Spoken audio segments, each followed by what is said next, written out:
why taking a scan from them. This is going to be, theoretically, relatively short. The trick with what I'm going to show you, is... It's a trick! I knew it was a trick.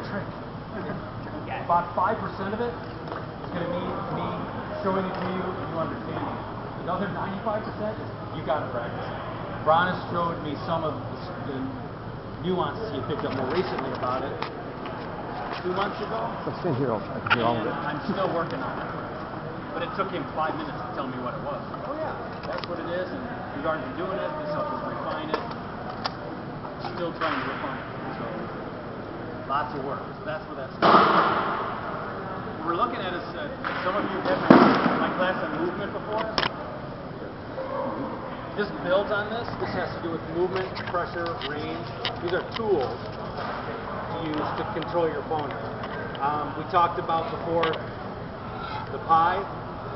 Everybody, for those who aren't familiar with it, basically you have two lines coming off your feet, and then you have your maximum range of your weapon. That pie is that shapes. You have one and your opponent has one. What all this comes down to is how do you get your opponent in your pie and stay out of his, or make him unable to use it. Okay, that's what this comes down to. This gets into the nuances of it. The basis of it is fairly simple. If I stand in my stance and I reach my sword out, that's the range. It's the outside of my pie, and there are my two angles. See my pie?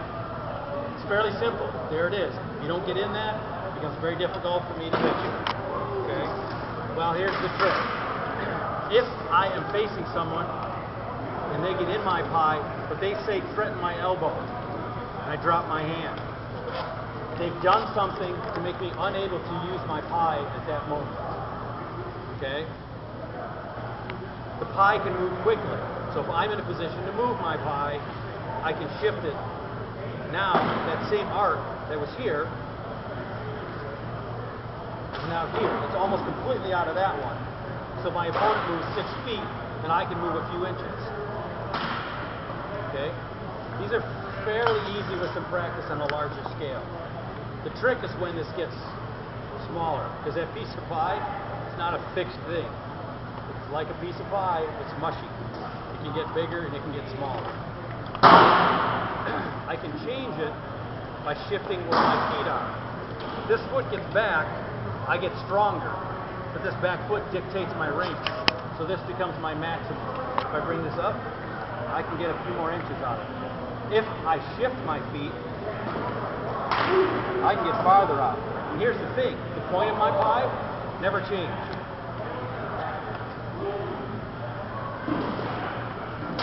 Right? So these are things to watch for. Where's this person's pie? Okay? You can use these. When you think about these, think about how you would use them. Think about how your opponent is using them, whether they know it or not. Okay? Bronis used to do one where he'd roll his sword as he'd move around, kind of rock his sword. Everybody, I swear to God, it was like snake charming. They'd all watch it, and then he'd get hit, and they would think, they always talked about how Bronis, he would teleport in on you. Obviously, he's not teleporting. What he was doing, though, was he would take his stance. Here's the corner of the point of his pie. And as he's moving around looking for an angle, he's scooting his feet forward. So now his pie is now on top of you. You were watching this. You were feeling this. You never felt him get closer. Then he did what he normally does. Leans forward, pushes the shot, and hits you and go, oh my God, he teleported in. No, he came in 20 seconds ago. You just didn't pay attention. Okay? Something we've just been working on the last few times is how you use your shield to change that. When an opponent stands and when you stand, you're telling your opponent, this is where I'm at. My shield is this far from my body. So when the shield gets closer to them and they want to change, they being you or your opponent, use that shield as the field for pressure. Oh, that kind of gets you the feeling for what the right range is. It means nothing. this and where this sword hip sits is everything.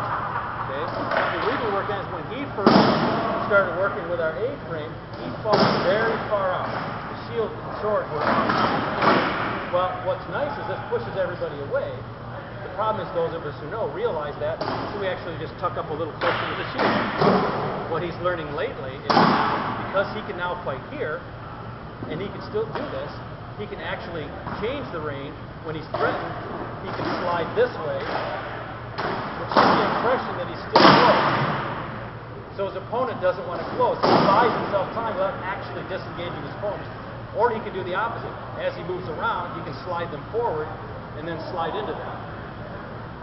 Okay? The pie sliding, but the person's feeling the same. Okay? So feeling is very important, but be aware of what you're feeling, whether or not it's actually real. Okay? It doesn't mean you have to watch their feet, because a number of other things will change. How high they are. The human body can travel a great distance, but the taller it is at the beginning, the less distance it can travel. So good fighters will sit low. When I fight most people, they sit about here. When I fight bronze, they sit about here, because I need to move much farther and much quicker. So I need to get as low as I can, so I can move better. An opponent you're fighting, if they get up high, they can't come near you without making some shift. Usually they fall or they drop forward. There's your tell. And again, ask yourself, what happens when I go? Do I drop? Well, if you drop, it's because that's where you should be. So before you fight someone, drop. Now all you do is you travel forward. Okay? Is this making sense? Yeah. Okay. So watch these things with the feet and the shifting. The other is, this is three-dimensional. Kind of look at an opponent, see them from the front, see some angles. But just for practice, I'll do it in a couple different directions and you'll see. But if I face forward here, most people would say they don't see much open on me. But if I turn just a couple degrees, all kinds of things open up, no matter which way I shift. Just 2 degrees, things start to open up down the sides. Okay? Think three-dimensionally with your opponent. Again, this works both ways. The attack is coming from the weapon, and though it should be fairly centered, it's still on a side. So, which most of us realize is this side is going to be closer than that side is. So this pie that we talk about, it's not actually in the center, it's actually over by your weapon side hip. Okay? Now we're getting more picky about our pie, because this is where the difference is. This is where you can like Grace and I, when we fight at that level, there are times where we hit each other and we both know it's not good. Why? Because something was off. Not this, or this. It was off this, and this. That's all it takes. It's not quite right. Okay? That's what this fight is getting into. So now you're thinking smaller. The other way is shifting this pie without moving your feet. Okay? We understand the pie, we understand its range, we understand we can push it, we understand we can stick, and we can make it bigger just by dropping. We know one side, our sword side, is actually deeper than our shield side. Okay? Now, you got another layer, left and right. Okay? I'm not moving my feet at all. I'm not turning my pie, not moving my stance. I am not tilting. Okay? What tilting does, if I tilt, it gives me a much stronger shot here. But this side of my pie just disappeared. Essentially, I tilted the pan and my pie all gooshed down to this side. Okay? I got lots of good firepower here, but nothing up here. It doesn't help me because now this person doesn't have to detonate anything to this side of the house. If I slide, I have that power still, so nothing stops me from firing the other side. Okay? Does that make sense? Okay? Now, start to think about how all these things work together. Okay? can, think about your pie. And for now, we'll just think about your own pie. If you move it on somebody, you can step off theirs and keep it on. You can put them on it. They're a little bit away. You can sink down and get greater range on them. You can sink back, give the impression that they're outside of it, when in reality, they're actually inside of it. You can settle down and shift. I will sometimes do it ahead of time. I will sometimes, like with my left hand, people are very concerned, of course, about getting hit on this side because I'm left-handed. So I will sometimes step up and I'll take my stance a little off their line to my right. And as I settle, I'll settle over. So they feel this pressure on that side, but in reality, I could lean over here, which makes me very deep on their shield side. This sudden motion turns them. I can come back again. So now I can take my prize, put it back and forth. They can ignore this, but they better not, because I'll still fire the side. Okay. One more layer. Up and down. Okay. Up and down is important in how you do it, because it's not a matter of just tilting like a tank cannon. Tilt up and down. The tilt is in your body. Your best shot's going to be 90 degrees off your body. So when I tend to fight, when I sit, I'm here. I'm facing my opponent. I can fire straight forward to get my headshot. It's easy to drop for leg shot. I do not tilt for a leg shot, because all it does is stick my head out and get how you hit in the back. But if I drop, I stay protected and I still have my shot. Okay? That's dropping. Going higher changes. When like I tell a lot of people, keep picking on Havard because he's taller. Normally I stand here, so I can face my opponent, average height. When I fight Havard, I feel the weight on my feet when I'm in a good stance. I shift my hips forward, my shoulders back, and I sit a little bit. So now I'm at 90 degrees, point up and hit shoulders. Okay? What this allows me to do is never sacrifice my stance. I don't do anything different. Okay? I just tilt my pie up, point up and down. If I fight normally against Savard, what I get is I can fire arms, hips, and legs nice, but the shoulders and head have to be thrown this way. And this is awkward. And God forbid I'm down here, because the head is actually this way. And this, I don't care who's throwing this, crap. But since this is the guy, if I can tilt under, now I can fire straight, and I can put it right into his head. Now that doesn't necessarily mean to do that, but there's the pressure. Okay? Is everybody with me so far? Okay? Think about the commonalities here. What you have is you still have your pie, but now the pie is not a fixed thing anymore. You have a way to narrow it, widen it, lengthen it, shorten it, shift it, tilt it. And the tilting is the thing you don't want to do. Okay? Does that all make sense to everyone so far? The second part of this is the pressure and the tension. That's using this on your opponent. Okay? With that is what your opponent feels. This goes back to what we were talking about before. And remember, again, it goes both ways. So when you hear me talking about this, think about how you can use it, but think about how your opponents use it on you. What is it? What are you feeling? What is the actual reality? Often they're the same. A lot of times they're not. Okay? Tension you'll get a couple ways. One is actual tension. Okay? If I put that I'm here I come feeling. The other is nothing more than pointing at an open area. And that's done by moving the pie. So now I can threaten my opponent's, he's right-handed too, I can threaten his arm like this, which really kind of threatens, but does nothing more than open my arm. If I use what I talked about and I slide my pie, I've sacrificed nothing. I'm fighting, I'm in my same stance, I haven't changed. I can still throw the other leg if I want. but he can feel me pointing right at that arm and shoulder. And that's enough to make most people move. You want to put a little more into it, do it quicker. This hip is where it's coming from. The shot's coming up from the ground. This is your thread. This is not a thread. This is not a good shot. This is. If I turn my hip and I point it in, you bet people will move. Because that's the first thing that happens when I throw a shot, is that hip kicks.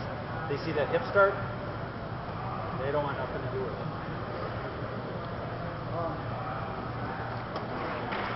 What you're saying, when I'm teaching somebody about feints, Yes. and the difference, like I call it an active and a passive feint. This is active. This is passive. You're not actually attacking him, but you're making him feel threatened somehow. Somebody's not even sure how. Yes. So it's passive. It's not costing you any energy. You're making them feel uncomfortable somehow. That's a good description of it. He's exactly right. It's a passive threat. An active one is also totally fine, but be careful. You don't want to cross the line into committing into something that you're not ready to do. A common one for me is to tilt. Once this weapon tilts offline, you can't do anything else. If I want a cross shot, it has to come back again. Once I tilt for this leg, this looks like a good threat. It is, but that's all it's going to be is a leg. If it's going to be something else, I have to bring it back up again. This, you have to really worry about because I can now go anywhere with this. Okay. Now, if the hip starts the shot, you can do an active one, what I would call an active one, which is where you actually start the shot. But you'll notice I push the hip and I've lined the weapon up, but I haven't tilted it offline. I've actually kept it connected with my shoulder. I can still throw any shot. And in fact, this is usually the first part of the shot. Because I want them to go one direction and I'm going to go the other, but they're fast enough that I can't do something and then do the whole thing, so I'm doing part of it with it. Bang. Does that make sense? Seeing blank faces. Did not make any sense? No, I guess it did. Try it a little different way. Take your hip now with you. Yes, yes.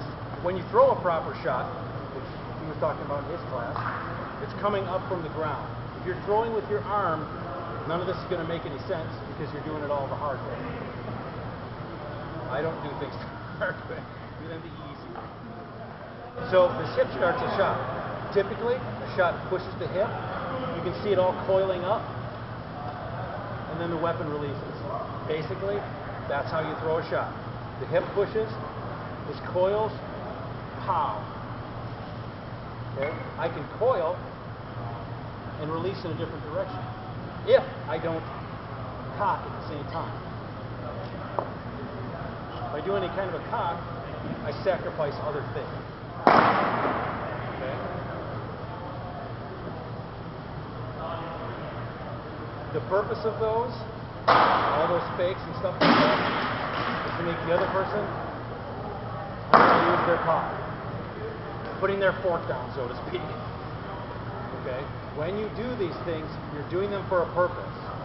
Okay? You're doing it to make them open up. You're doing it to make them commit their weapon to a thing. Maybe they're a person who counter shoots. You're making them throw. Somebody who throws when you want them to throw, that's great, because you know the next half a second, they have no weapon. They can't block with it. They can't throw anywhere else because they already threw. That's what the purpose of all these are. Okay? I'm not going to get into too much what you're going to get out of this, because that's the infinite part. Every opponent's going to be different, so you need to test them. But that's what you should be aware of. So when you're using this, look for how you're using it, look for how your opponent's using it, try to gain information and not give away anything. Eventually, you learn to gain information and give false information, which is what I typically do. Okay? My fakes are typically false. Somebody said once, if you can see me swinging, I'm probably not going to hit you. Not exactly sure what they meant by that. Okay, does that make sense? Ask me questions. Okay. Yes. You were mentioning when the building, specifically when you're fighting the guard, you push the hips back so you aim up. Yes. Obviously, that's not going to be effective in my case. Correct. Also, leaning forward is not really a good Correct. instinct for me. So is it just like a shot down or what? If you can, sitting down is nice because it still keeps you upright. The other beauty of it is when you sink, the area we have to, this is like pitching. You'll see that for anybody who's learned baseball, they tell you when you stand, they want you low. The reason is the legal area is ours. It's from the knee up. And the smaller this gets, our shields don't change in size. But if I compress, not only do I get all the things I talked about, I have technically a bigger shield. All my target areas get smaller. So if you can sink down, that will allow you to do that. You still have the ability to rise just a little and put things down somebody's back. But if you stand up, then that's all you have. You sit down, you have the others. That's the beauty of this. This 90-degree thing is important when you get from here up. So you need to tilt to get higher. Think about it when you're on your knees. Keep shifting because my left hand is on. When I fight on my knees, my body will take two positions. And again, what's happening here is my pie has gotten smaller because I can't extend it as much with my hips. I will do this. Now I can push my pie forward and back, whatever leg's up. Some of my little tricks, if you want to see some of my tells, I will sometimes do this. Put the foot off to the side. This allows me, it decreases my ability to move the pie forward, but it increases my ability to slide it side to side. So now I can threaten, I can cut and cut back. I'm still on my knees, it's the same fight. The pie doesn't go away because I'm on my knees. Okay? What does change now is the level of my pie is typically here. Now everybody's a tall opponent. So I will do two things. I tend to sit back a little, so I pull my stomach back a little. This is the equivalent of what we were talking about. Giving the feel that I am farther away than I really am by sitting back here. It draws an opponent in a little bit more because I can't go to him. I want him to come to me. Now, when I correct this, and if I can rise, I can close another foot and a half. If he's closer, he's suddenly deep in my range. The second is, there's a certain point that they cross where they're too close. From here, I can't see them. So I do the opposite. The picture in my head is I'm trying to bring my shoulders straight down to my hips by pushing my chest and stomach out of the way. So I arch this way, and my shoulders come down. See the angle of my chest? Now I can face up. I don't like to tilt back because I begin to lose power, and quite frankly, my knees will dislocate if I stay here too long. But I can push this way and still have my body behind me. I don't have to hold up my body weight because it's sitting over my hips. Now I can face my opponent. You can't see, you might as well just yield. It's just a matter of time before you're going to get hit. Or you're going to get lucky, and really, how exciting is that to win a fight by luck? So here I can see. Here's my 90 degrees. Now I can still fight. I just want to mention the character with that technique. You're putting a lot of stress on your lower back.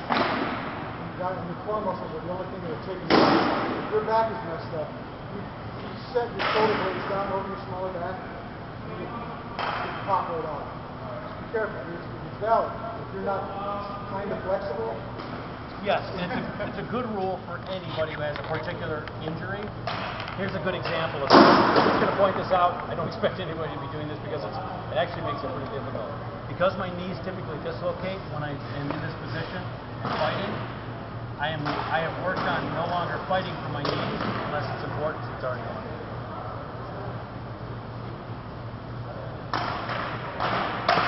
Fight cross-legged.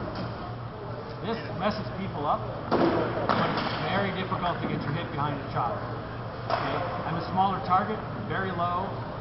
I can still sit above my hips, so it's harder to hit me, but really, I have this for movement, so now I have very little movement, and it's very difficult. I have to kick my hip hard enough to make it move on the floor to get a shot at it. I can do it, really hard, but this is, like as Grace is talking about, my injury that I'm prone to are my knees. So I'm really left with three choices. Let them dislocate, yield, or learn to fight sitting on the ground. So that apply that to whatever. With anything you try. Sitting low when you're tall is a good example. Bavard's really working on it. He's really working out, so he's gaining some flexibility. There are some I know tall. I know one guy who's my height who can't bend their ankles down. Or those who are heavier, it's difficult. It's difficult enough at my 210 pounds to sit down here. For somebody who's beyond 300 to sit down here, I can't imagine putting another 100 pounds on me and then staying in this position. This is not easy. You either work out for it or you do it for short periods. No reason you shouldn't engage your opponent for 3 to 5 seconds anyway. Okay? More questions? Okay? This was the easy part. Okay? It's the easy part. Again, I'm going to repeat it to make it feel like one thing. Think about that pie. Think about your opponents. Think about how you can change it in size and shape, and how you can apply it, and then how they're doing it, whether they're even aware of it. Okay? And try that on other people. Now you guys have to do the other 95%. You guys have to go practice and try it. And I guarantee it's not going to work for a little bit, and then you get little glimpses, and then it'll start to work. Right now I'm at the point where if I do it right, I get success. If I do it wrong, I don't. Which tells me it's working. Okay? If you have more questions later, we'll talk to you. All right? And that's it. Thanks, guys. Thanks, Grace.